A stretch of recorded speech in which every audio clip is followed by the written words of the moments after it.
Hello and welcome to the Responsive Family Sleep Podcast. I'm your host, Kim Hawley, holistic sleep coach, lactation consultant, peaceful parenting educator, and mom. If you've ever felt overwhelmed by all the conflicting sleep info, frustrated with sleep information that just plain felt wrong, or searched desperately for a truly gentle and responsive sleep approach, then you are in the right place. In each episode, we'll be answering your most pressing baby and toddler sleep questions, busting those sleep myths, and helping you understand truly developmental, biologically normal baby and toddler sleep, plus encouraging you to trust your intuition along the way. Let's get started. Hello and welcome back to the podcast. This is our first episode that's new since July. I'm doing the Summer from the Archive series, which I hope you enjoyed. It was actually really fun for me to go through and pick out what episodes to highlight and share with you all. So here we are with a new episode, and we are going to be talking about contact napping and tips when you are nap trapped. So I landed on this episode for our first episode back because I had quite a few clients over this summer, quite a few families who had very contact needing littles. And whenever that happens, well, we can certainly work to get more independent naps. And there's a whole, host of strategies around that.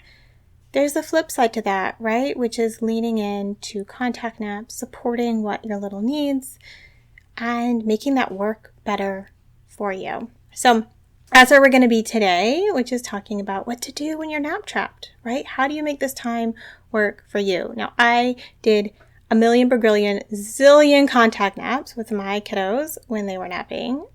Seriously, it probably was. It feels like that, but this is an area where I have lots and lots and lots of personal experience as well as lots and lots and lots of professional experience. So it's one of my favorite. So what do we do, right? You are sitting there feeding your kiddo, snuggling them, they drift off to sleep, and you don't want to put them down because you know the transfer is going to fail. You know they're going to wake up as soon as you try. You know they're going to have a short nap that isn't adequate, right? So we're in a space where the contact nap needs to happen, and it's hard, right? Contact napping is beautiful. It's a wonderful tool, right? We are carrier mammals. Our babies are designed to be close and held. That is our biological norm, even if it's not our cultural norm. You're bathing your baby's brain and body in all sorts of lovely nurturing hormones. And it can feel like a lot. It can feel like it's hard to get things done. It can feel like you're always, having a baby on you. And it can be all these things at once. Like it can be a cherished, wonderful time, and it can be a, OMG, please, how do I get more time to myself? So when we're thinking about how to make contact naps work better for you, right? How to make that nap trap time feel more like it's your time. The key is in being realistic, right? And what I mean by that is if you know you have a child who's really most likely going to contact nap, then try to set yourself up for a successful contact nap rather than feeling like this time they're going to transfer, this time it's going to happen. There's a time and place for that, right? There's a time and place for working on independent naps. But if you're not doing that with intention, then you're much better off preparing for a contact nap as much as you can than hoping it's not going to happen.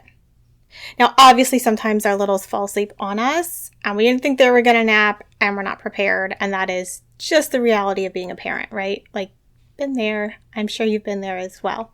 But a lot of times we have a sense they're going to nap, and we can really set ourselves up for success and be realistic about, is this a nap where they might transfer successfully?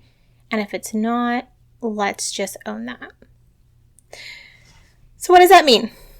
Before you are thinking a contact nap is going to happen, take care of your own needs, right? The worst thing is your baby finally falls asleep and you have to pee, or you're thirsty, or your phone dies, right? So, having a space set up and having your body set up to be able to, sustain that contact nap. So If you think it's close to nap time, can you go pee? Can you use the bathroom? Can you get yourself a drink of water or a snack? Make sure a phone charger is nearby, right? Have something to do nearby. Try to make sure where contact naps normally happen is comfortable. So you're not holding your arm at a weird angle, wishing you had a pillow to support it, and creating tension in your muscles. So try to set yourself up so that time is comfortable, your body's well taken care of, and you have something to do, right? So what is that something to do? This is where you can choose to use that time to be productive, or you can choose to use that time to nurture yourself. And there are a small number of littles who are so sensitive that maybe you can't multitask a contact nap. I fully recognize that. So if that's you, then this takes a little bit more thought, right, of what might work. But for the vast majority of contact napping babies and toddlers, they'll sleep through something, you doing something. Both my kids slept through me working, me taking certifications, and me listening to a ton of audiobooks, hanging out with friends and family and all of that. And so I often suggest to clients, to parents I'm supporting, like, what would be most helpful? Do you want to take that time for you, catch up on a podcast, listen to a book, read a book, watch a show, that kind of stuff? Like, do you want it to be some fun, nurturing time for yourself? Then take it and don't feel bad about it, right? Or do you want it to be time that you try to get stuff done? Can you answer work emails? Is there any continuing ed you need to do? Like my first lactation certification, most of my sleep certifications, a lot of the continuing ed I did when my kids were younger was done with a kiddo napping on me. So is there something work-related that you can do? And this is particularly important for parents who are trying to balance working from home with inadequate childcare. And I have seen so much of this since the pandemic, right? During the pandemic, it was like a must, and now it seems to linger, and I don't know why. Lots of reasons why. But anyway, if we're trying to work and parent without childcare at the same time, it's a great time to think about what tasks could I do while contact napping. So we're taking that time and reclaiming it a bit in whatever way makes the most sense and feels the most helpful. And like the last thing I think is really important to consider when we're talking about making the best of being nap trapped is to sort of circling back to being realistic about whether or not we're going to be nap trapped, is not to make this huge to-do list assuming that our child's going to transfer.